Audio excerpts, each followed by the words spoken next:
All right, welcome back. It seems like it's been a while since we have met this way. Hopefully, everybody remembered how to get here. Looks like we still have a couple of folks that hopefully will be joining up with us. I know I had one person who said they were going to be a little bit late tonight, but I figured we'd go ahead and get started. The light is definitely there at the end of the tunnel. We've basically got one main objective for tonight, which is to talk about Zoom and to look at Zoom in a little bit more detail to help prepare people for their presentations. And also, we'll just finish up any bits and pieces about those presentations. We'll figure out who's going to present on what days and things like that. So we should be able to leave tonight with a pretty good sense of the final three classes going forward from here. So before we get into specific things, actually, let me start with a little bit of schedule. So to recap, Tommy, I see you come in and leave and come in and leave. That's fine, if you can get it worked out. It's all good. If you just need to listen in, then as long as you can chat, that's fine as well. So in terms of the schedule for our final few weeks here, this week the big thing is that the Moodles are officially due.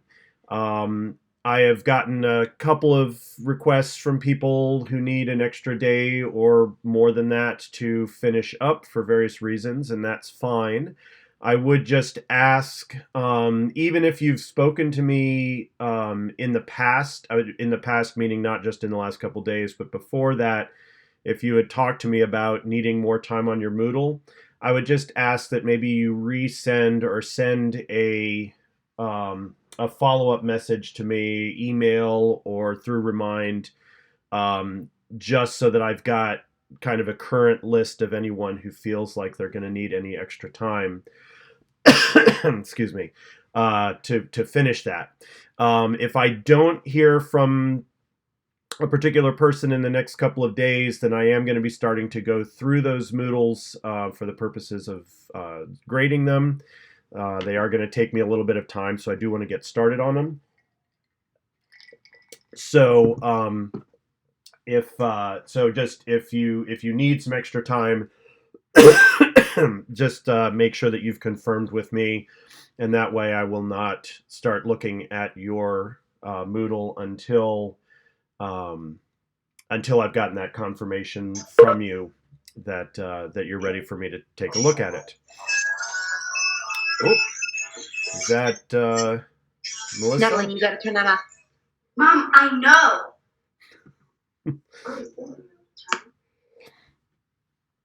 All right.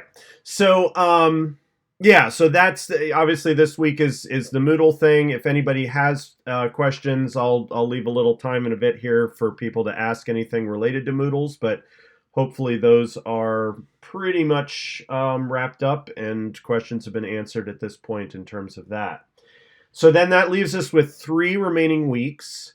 The main thing in those 3 remaining weeks is to allow a chance for each of the 12 of you in the class to get a chance to do your 20 to 25 minute Zoom presentation on your chosen Web 2.0 tool or whatever it is that you are presenting on. I'm basically going to leave a half an hour for each presentation. So over the next 2 weeks, that should mean that there are opportunities for up to 10 of you to present. The final week, as I had talked about, is going to be a bit odd because I do want us to be on campus for that final meeting because there's some evaluation we have to do, and I would just like to see everyone in person for the last meeting.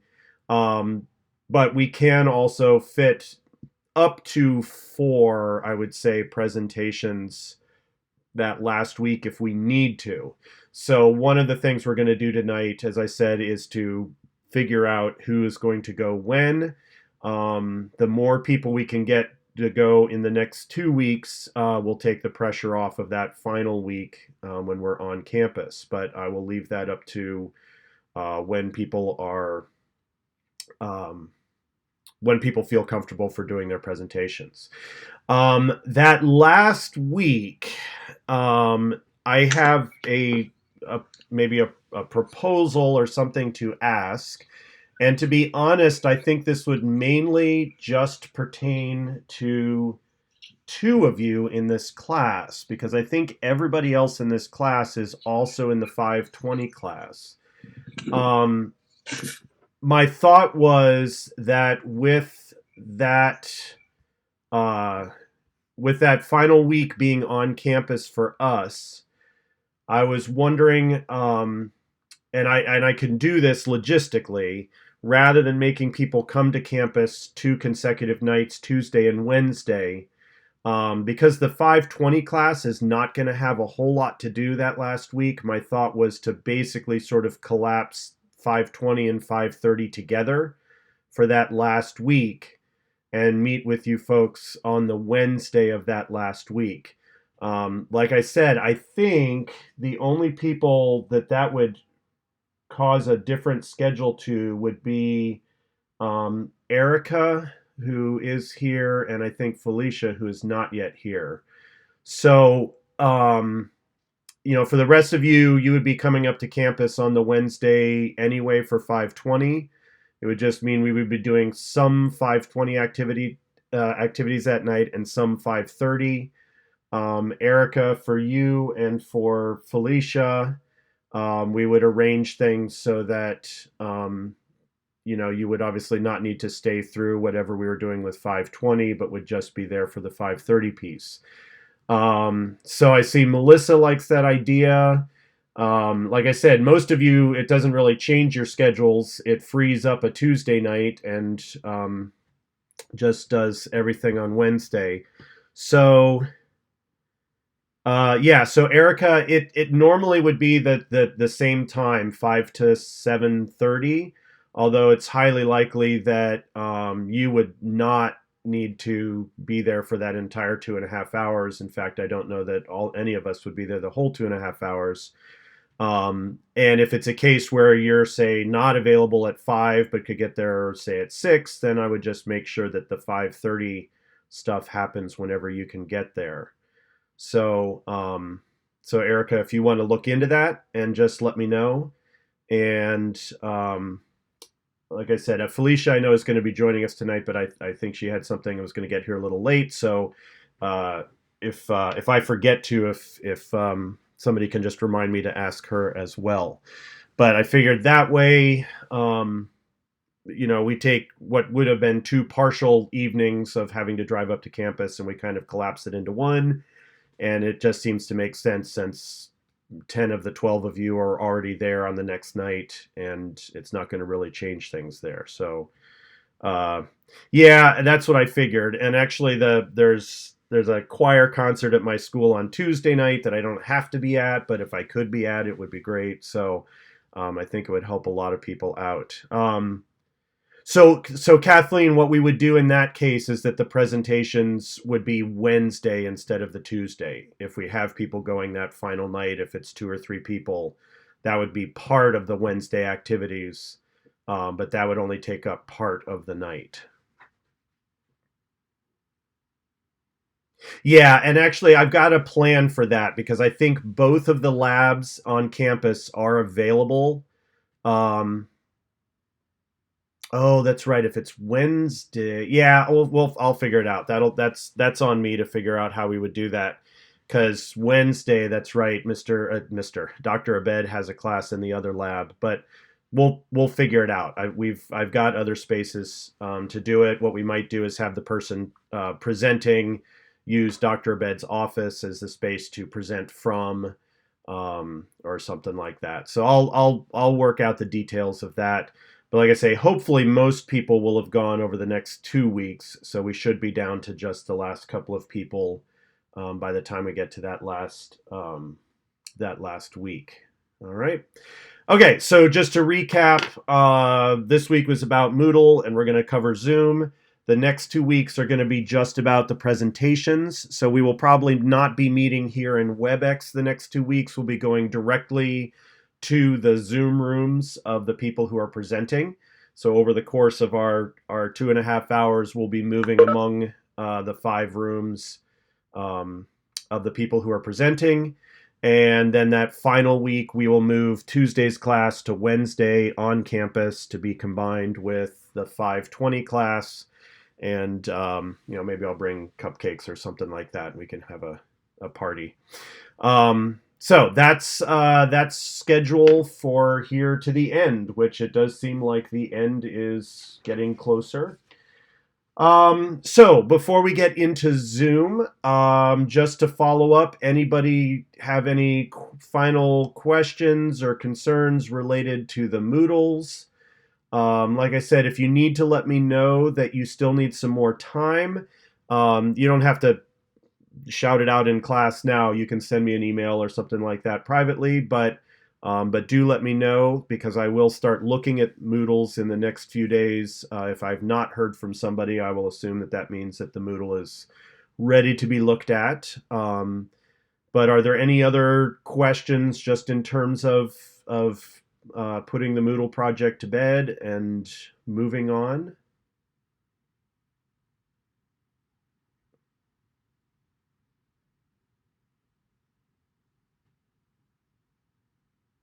All right.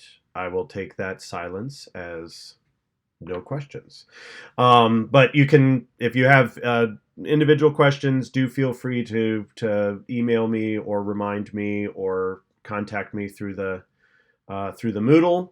And especially, like I said, if you feel like you're going to need that the little extra time to finish things up. All right. So tonight is all about Zoom.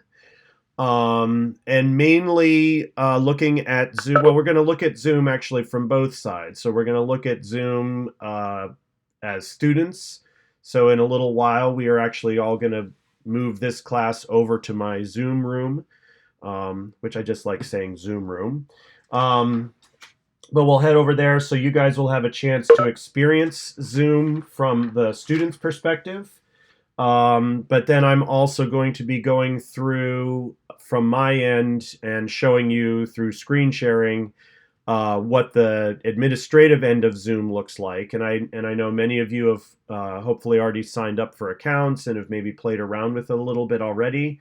But I want to go through some of the settings and some of the tips and tricks of how to work a teleconferencing room like this from the other end of things, where you're the one that's presenting. So we'll walk through that first, and then take a little break, and then when we come back from the break, we'll actually come back to my Zoom room and get a little experience of what it's like to be in a class in Zoom.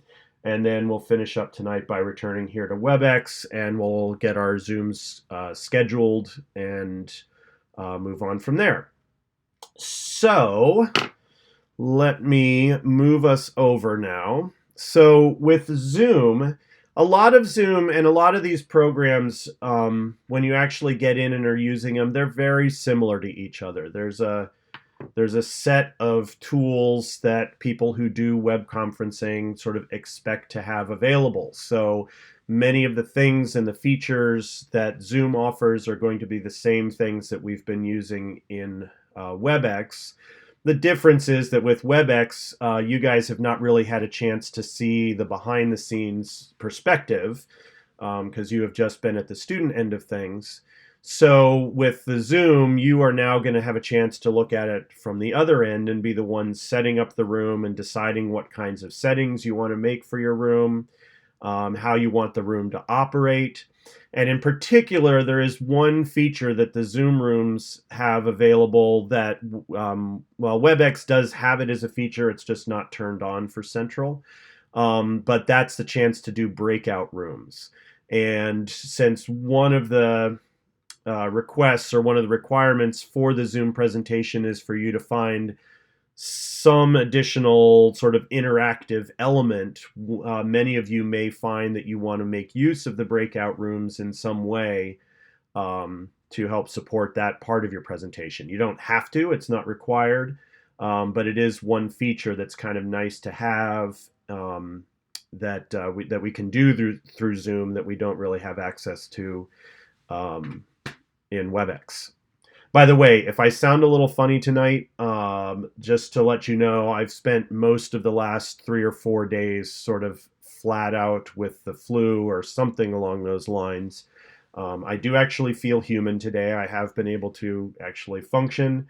But if I sound a little stuffy or I start coughing uncontrollably, I just ask your forgiveness in advance. Um, but I'm feeling better at least, which is good. All right, so looking at Zoom, see how I say it, and then I go off coughing. With Zoom, like I said, hopefully, I'd asked several weeks ago if you had a chance to at least get an account set up through Zoom. It is free. You can certainly pay for Zoom if you want additional features, but if you're just going to use it for small groups and you're not doing long things and you don't need some of the advanced features, Zoom is free, which is part of the reason why we use it.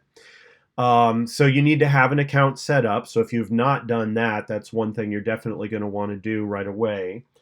And then the other thing that you should do right away is to, just like you did with WebEx, is to download the desktop client for Zoom.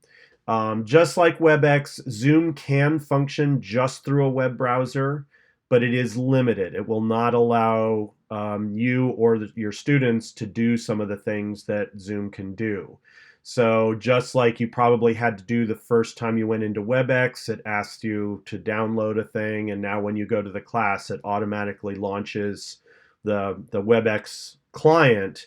Zoom has the same thing. So once you've got your account, one of the first things that you should do is to download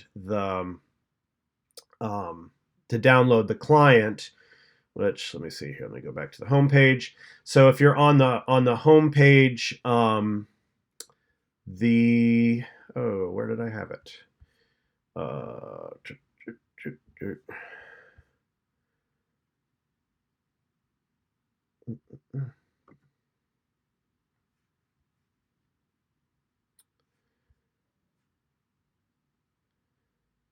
Of course, I had this a little while ago, but where's this? There is a link. It's under resources for the client, Zoom client. Up there we go. Yeah. Okay, that's right. I wasn't even looking up that high. Thank you. Yeah, so up in the top where it says resources, I knew it was somewhere first thing. So download Zoom client, and what that will do is take you to a page that gives you different versions. You would generally just be doing the Zoom client for meetings. There are some other extensions for other browsers and things like that, but for the most part, for what we're doing here, you would just go for the Zoom client for meetings. So that will download. Once that's been downloaded, anytime you launch a room or go to join a room, it will, just like with WebEx, it will launch the client and then log you in from there. And that'll just give you access to all of the features that that you will have for Zoom. So anyway, so that would be the sort of the second thing. So get your account and then download that client so that you know it's there. If you don't download the client, if you don't remember to do that, it will, the first time you try to go to a room or enter a room or log in or create a room, it will ask you at that point to go through the download process. So it's just nice to kind of get it done and out of the way first so that you don't have to do that while you're going.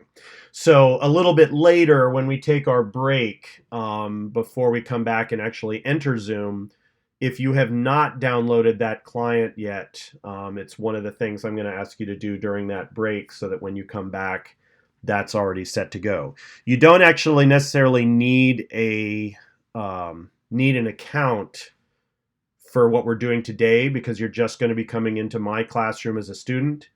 But that would be another thing to get set up if you haven't already.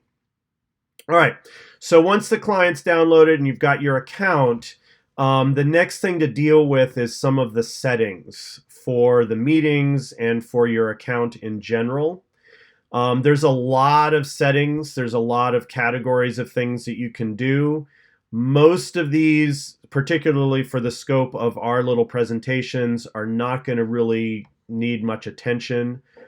Mainly, there's going to be some settings in My Meeting settings, and there's going to be a couple of settings under My Meetings that you will want to make some adjustments to or give some thought to before you open up your classrooms or open up your meeting rooms. So the first page here is just an overview of your account. So this is where your password and things are. The most important thing on this page is right here where it says Personal Meeting ID. This is the URL right here that you will need to grab and then post on our Moodle so that the other students can click on it and get to your class. Just like I linked the image at the top of our Moodle to the WebEx classroom, they need an address. They'll need a URL. So this URL right here is going to be unique to you. It's going to be, the first part will be the same, but then the last bit is going to be the unique number. Now, one thing I would suggest doing, and this is already turned on for mine, but when you first come in, this checkbox will probably be off that says use personal meeting ID for instant meetings. If that box is unchecked, then what it will do is whenever you create a new classroom, it'll pull a new number to go with that classroom. And that can obviously get confusing if you want people to come to a place consistently over and over. So the one setting that I would suggest doing on this page would be to go into Edit and turn that box on and then save changes. And then that means that this will be the only address that your rooms will use. It won't generate a unique number for each room. Now, if you're a power user and you're running multiple classrooms simultaneously, then obviously you need multiple addresses. But since we're only going to be using this sort of one at a time, then turning that setting on just means that this address will be guaranteed to go to the room that you will be using. All right. Any questions so far? Okay. The rest of it is basically just information about your account. You can put a profile picture and other sorts of things there, and so on, what time zone you're in, and so on. So next category is My Meeting settings, and this is where most of the things that you're going to want to give some thought to are going to fall under. So just kind of running down the page here as we go. One question you're going to want to think about is the use of video. We have actually not used video in our WebEx classes. That's the live camera video where you can actually see the participants or see the teacher. So you have the option for your room of deciding whether the host video, that's you, whether your video will be on when you start a meeting, and then also whether your participants will start their meetings with their video on. Now, they can turn it on if you have this option turned off. It doesn't shut it off completely. It really just is about when people are first entering the room, what initially happens. My suggestion is to leave those turned off. It just makes it a little easier. As you all know now from coming into the WebEx room, that first couple of seconds when you're first logging in, you don't know what you look like. You don't want your camera to be the first thing people see before you've had a chance to kind of get settled in. So generally, I leave these turned off. And then, like I said, if there's a reason for somebody to want to share their video during a meeting, they can certainly unmute their camera. But this way it starts turned off. Audio type, you can leave that alone. just like WebEx, people can actually use their phones to call in. If they don't have a computer or device that's got a microphone, you can actually use a phone to call in. We're probably not going to be doing that, but there's no reason to not just leave it on the preset. There are a few things that have to do with whether your participants can enter your room before you're there. So if you've created a meeting, but you haven't actually entered the meeting yet, you want to think a little bit about whether you want to allow people to be in the room prior to you getting there. So there's a setting here that allows participants to join before the host arrives. So you can decide to turn that on or off. A little further down, there's one that says to require a password for personal meetings if attendees can join before the host. So you could allow them to come in, but they can only enter if you've given them a password, and that sort of allows you a little bit of control, even if you're not there, to know who's in the room or who can get into the room. And then actually much further down on the page is one final thing. Where does it go? Did I miss it? Oh, here we go. Way down near the bottom, there's an option for a waiting room.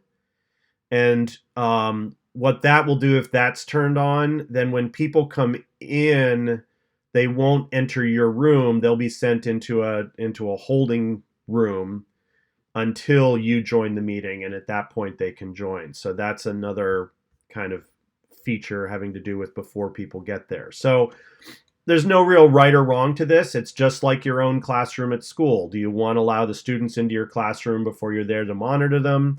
Or do you want to make sure that you're there before anybody is allowed in? So you just kind of want to think a little bit about that. These two settings here, this is the one we actually just changed. Use the personal meeting ID when starting an instant meeting. That's the one that's good to have on so that when you start a meeting, it's using that number. But because we already set that in the other screen, it's already turned on here. Mute participants on entry. This is one I would also definitely turn on. This is one thing that I wish WebEx actually did offer. As you all know, when you first enter the room, the first thing most of you have to do is click your microphone off. What this allows is for Zoom to do that automatically when you enter the room. So you come in and it automatically mutes you, and then from there you can be unmuted. So that's one setting. Some of these settings I'm going to kind of skip over because they don't really apply to us. There's calendar integration. So if you're really using this, you can actually pre-schedule meetings using Google Calendar or Outlook or Exchange, and it will automatically create the rooms at the times that you schedule them and so on and all of that. So down into the next section, in meeting. These are things that would happen while the meeting is going on. So things that you want your participants to be able to use. Chat is definitely something you're going to want to turn on. I think it's actually not turned on by default, so make sure that you do turn that on so that people can use the chat feature, which obviously we use a lot in WebEx. Private chat, again, that one is kind of up to you. But again, that's just a level of control. If it's turned on, then people in your class can be private messaging each other. If it's turned off, then the only chatting that can happen is chatting that's visible to everybody in the classroom. Again, that's up to you and how you want your classroom to behave. Playing sounds when participants join or leave. Again, that is entirely up to you. I like to have it turned on generally because if I'm paying attention to my presentation and somebody enters the room, hearing that sound gives me a moment to look over and go, oh, who just entered, and things like that. So I kind of like having those little sounds there. You can have them heard by everybody or just by you. So that's a choice you can make as well. But like I said, I like to have that on, but again, that's kind of up to you and how you like your classroom to run. That would be kind of like having people announce themselves as they come in the door to your classroom. Um, so yeah, then a bunch of this stuff, file transfer, we're not going to really worry about that. Feedback to Zoom, it'll put a thing at the end of the meeting where people can send feedback to Zoom. That's more about technical issues and how did the meeting go. You can, for yourself, display an end of meeting experience feedback survey.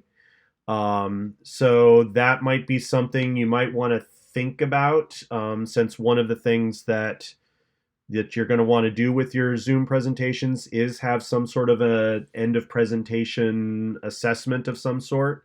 This might be one way to do that. You might want to try it out ahead of time just to see what sort of things you get at the end. Oh, feedback to Zoom. Oh, that's only a feedback to Zoom. Okay, I was unaware of that. I guess if you're going to use the feedback survey, you have to also have feedback to Zoom turned on. Then there's a couple of things about controlling your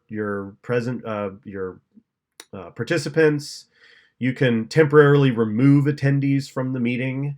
I guess if somebody gets out of hand, you can temporarily put them on hold. I don't think that anybody in this class is going to need that particular feature. Annotation.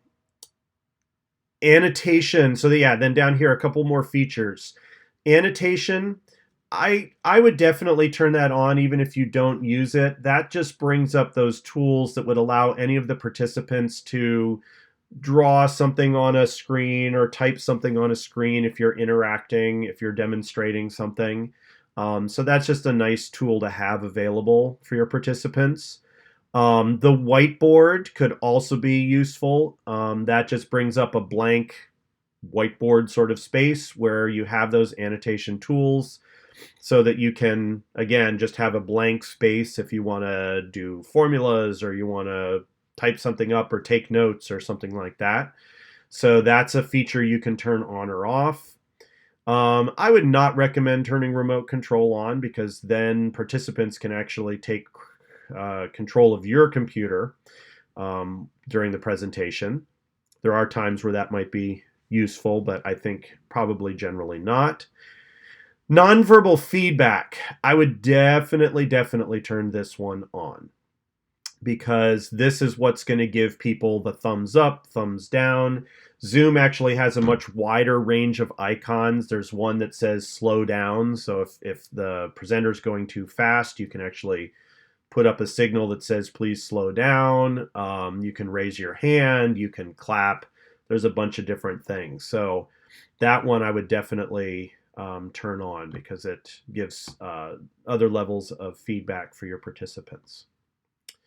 All right, and then really beyond that, the only other thing I think that's really of concern is in the advanced settings is the breakout room. And again, if you know you're not going to use breakout rooms in your presentation, you don't need to turn this on. I have it turned on because we're definitely going to use it tonight so we can see how it works. But it does need to be turned on. It's not a feature that's automatically there. So if you are going to use that, make sure to turn that on. A good portion of the rest of these advanced features, oh, sorry, there was one more down here then, is the screen sharing. Is you'd also want to have that one turned on. And that's the way that you can share your screen's content with your participants, or to have them share screens as well with you. If they're working on something and need to show you something, they can share their screen as well. So that is, like I said, there's a lot of settings in here that I kind of skipped over, but the main ones that I wanted to make you aware of are to think about what happens when the people come into your room, what happens if people get to your room before you're ready, making sure that you're using that PMI number for your room, and then what features you want to have available for the people in your meeting. Definitely chat, private chat if you wish. playing the sounds when people come and go, if you wish. Annotations is useful. The whiteboard can be useful, although again, if you know you're not going to need a whiteboard for your presentation, you don't have to have it turned on. The nonverbal feedback, I would definitely say yes. So you have all of those signals. Breakout room, if you plan on using it, turn it on. And finally, the screen sharing. Make sure that that is turned on. The rest of them, if you want to take some time looking through them, you can. A lot of them have little pop-ups that will give you additional information about them.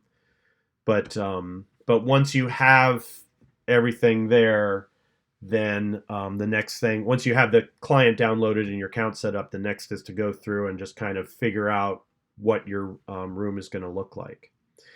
The second tab under recording is much shorter.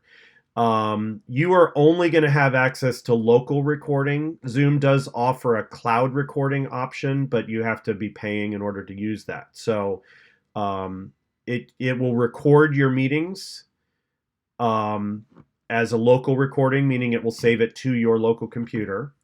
And I definitely like this feature of turning on automatic recording, because for myself, one of the things that I have consistently sometimes forgotten to do is to hit the record button on a meeting, and then I realize halfway through that I haven't been recording. So I like being able to turn this on so that the minute a Zoom room starts, it's recording. I think you have 40 minutes. That's the maximum length that a room can be open for anyway under the free accounts.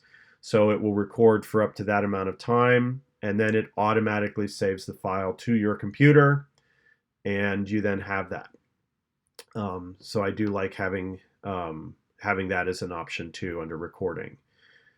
All right, so that's submitting the recording. Yes, what you will do is once you have that recording, is they're file size wise, you're probably not going to be able to upload them directly to the Moodle, but you can upload them, say, to YouTube or something like that, which is what I do for all of our class recordings, and then provide a link to that YouTube for your segment.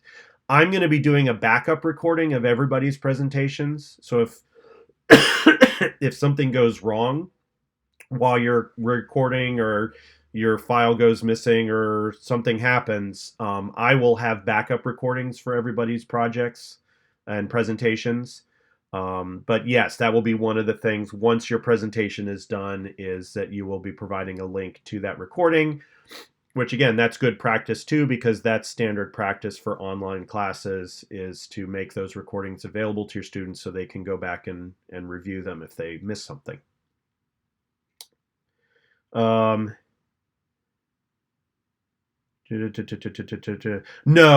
downloading the client is not going to reset any of these settings. Whenever you launch the client or go into a room, it reads this is your account, so it reads this information from your account whenever it sets up a new room. So yeah, once you have it set, and it remembers all these settings, so as long as you're generally using Zoom the same way every time you hold a meeting, you don't have to come in and redo these each time. But if, say, you're doing a small 5-person meeting with a professional team, and then you're having another session that's with 30 high school students, you might want to be setting the rooms up differently, in which case you would just come in and adjust the settings for the particular meeting. So yeah, so everything will transfer once you have them set up. All right, so that's kind of the overview of pre-setting settings. The last tab really here to look at is just under My Meetings. And we're not even going to worry about upcoming meetings. This would be only if you're doing this regularly and you're pre-scheduling meetings to start at particular times. The main tab here is the Personal Meeting Room tab. And what this is going to allow you to do is, this is sort of the instant meeting room. So if you're not scheduling something ahead of time, this is just where you would go to just start a room. And it's probably the easiest way to get a room going. So it just allows you to review the settings for it. Here's the URL, and it actually gives you a clickable link to get the URL. So if you want to copy and paste it into an email or onto a web page so that people can click on it, you can grab that link from here. It just reviews your settings. The video for host and participants will be off when they come in. It's going to mute participants on entry, but it does, and also record the meeting automatically. So it just kind of gives you a quick overview to make sure that the settings are what you want them to be. You can edit those settings right from here if you need to. If you discover that there's something you want to change, you can edit it right from here. But if not, you go straight to start this meeting, and it will launch the client and create the room and have the meeting ready to go.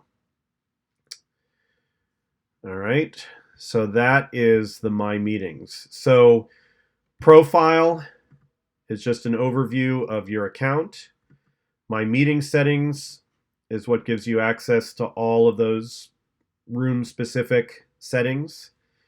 My Meetings, then under the personal meeting room, is where you would go to actually start your meeting so that then people can join.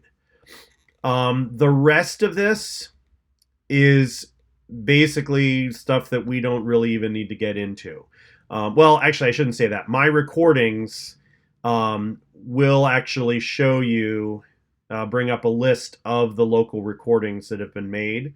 So you can see I've been doing some trial runs.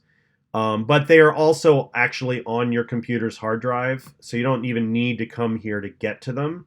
But if you want to just kind of give an overview and see what recordings have been made, this is where you can go.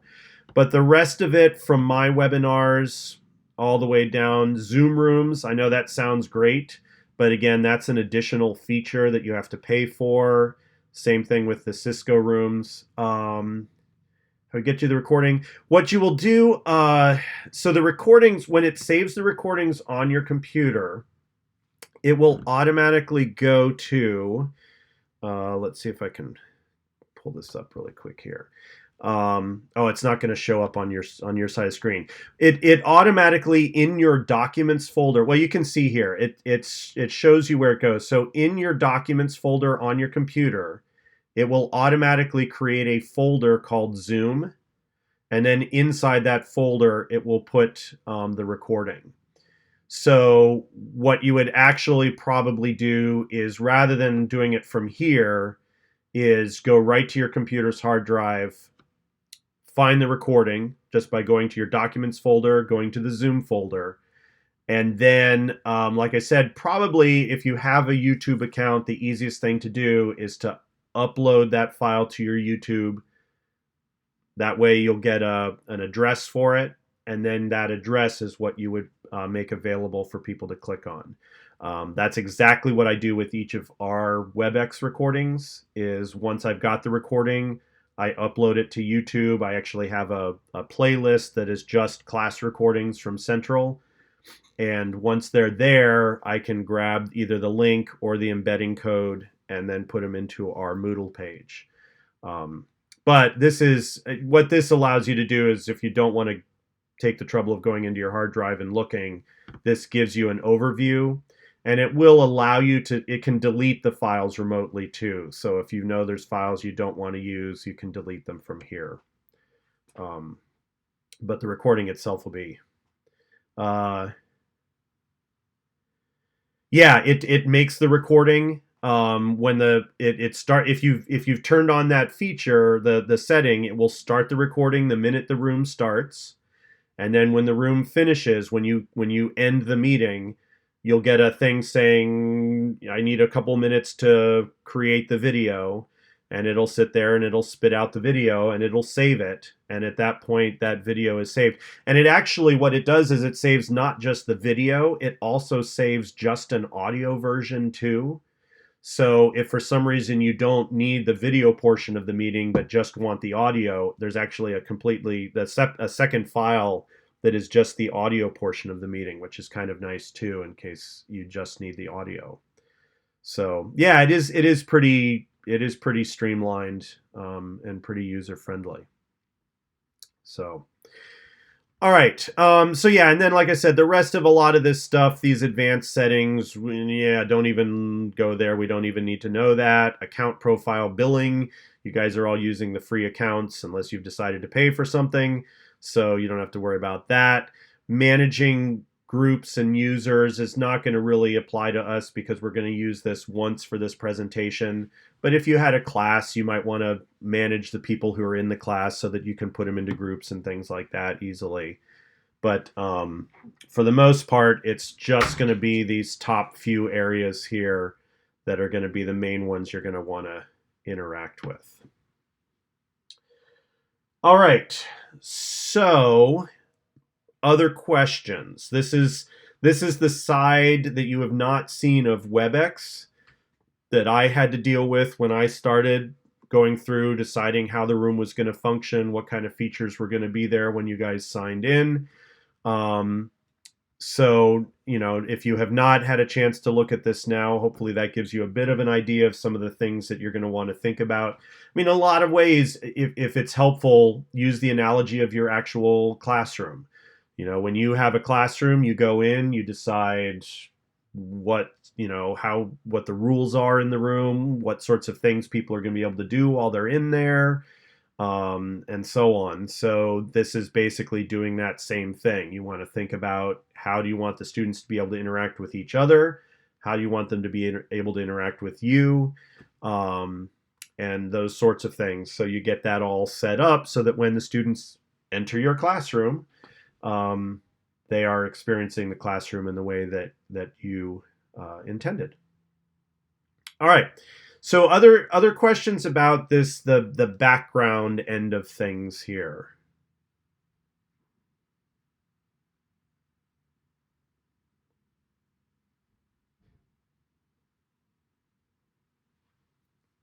All right.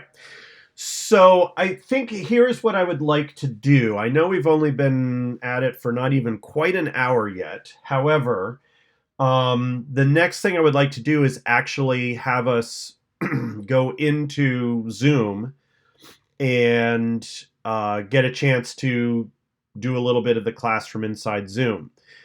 But I also don't know that everybody has A, gotten a Zoom account yet, and B, downloaded that client piece. So what I thought we would do is take a break now.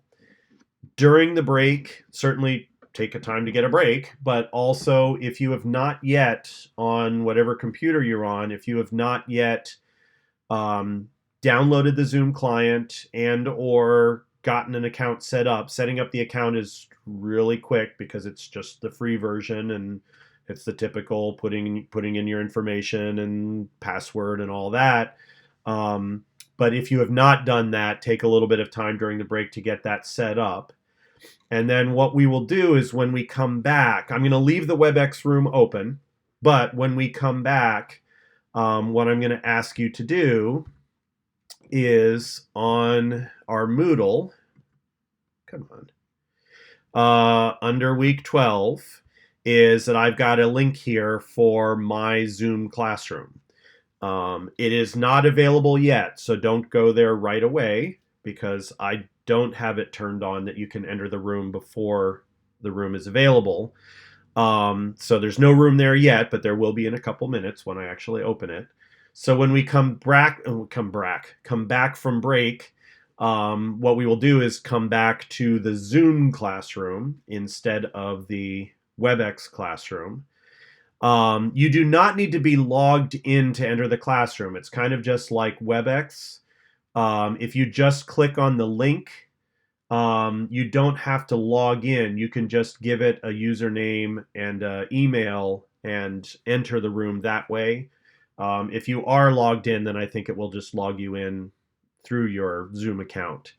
But that way we will meet there and we'll just take a little time to kind of see what Zoom looks like. I'll show you a couple of the features, especially the breakout rooms, in case you're interested in making use of that. And just a couple of little tips and tricks that I've come across either through WebEx or through Zoom, and so on. So because I want this to be a break and also give you a chance to do any of that other work. It is 5:55. So let's take a total of 20 minutes. So we'll come back at 6:15. And within that 20 minutes, take a break and also make sure that you've got the client set up and hopefully also a Zoom account set up so that when we come back at 6:15, we will be entering the Zoom classroom and taking a look at what that looks like there. Okay. One thing that just occurred to me, I actually don't know if you're going to be able to stay in WebEx at the same time that you're doing Zoom. This is something I haven't actually tried out.